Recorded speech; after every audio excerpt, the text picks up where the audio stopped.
purpose of protecting the life of our nation and preserving the liberty of our citizens is to pursue the happiness of our people.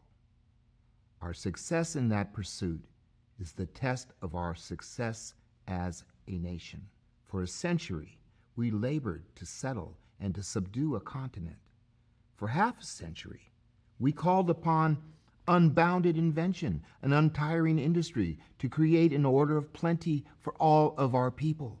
The challenge of the next half century is whether we have the wisdom to use that wealth to enrich and elevate our national life and to advance the quality of our American civilization. Your imagination, your initiative, and your indignation will determine whether we build a society where progress is the servant of our needs, or a society where old values and new visions are buried under unbridled growth.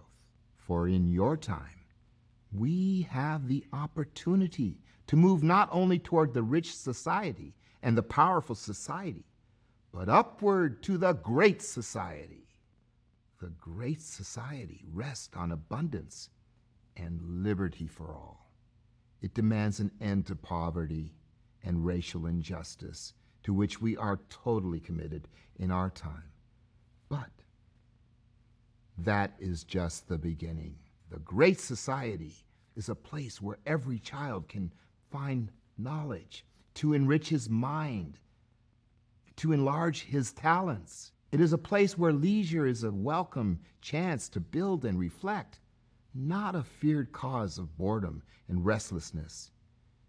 It is a place where the city of man serves not only the needs of the body and the demands of commerce, but the desire for beauty and the hunger for community. It is a place where man can renew contact with nature. It is a place which honors creation for its own sake and for what it adds to the understanding of the race. It is a place where men are more concerned with the quality of their goals than the quantity of their goods. But most of all, the great society is not a safe harbor, a resting place, a final objective, a finished work.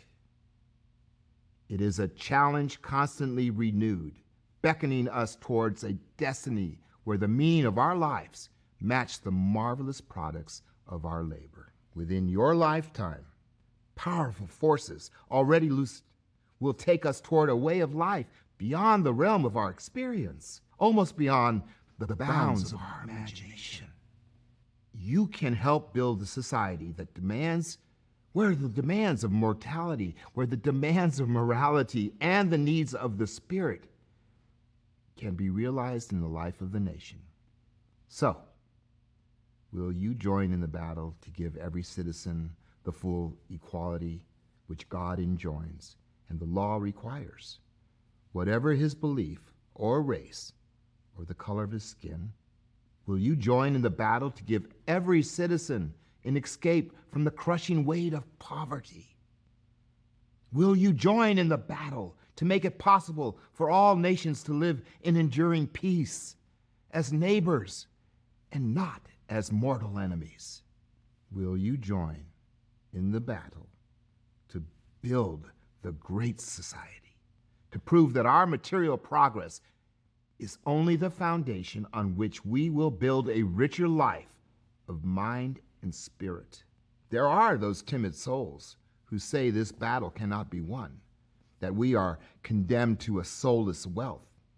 I do not agree. We have the power to shape the civilization that we want.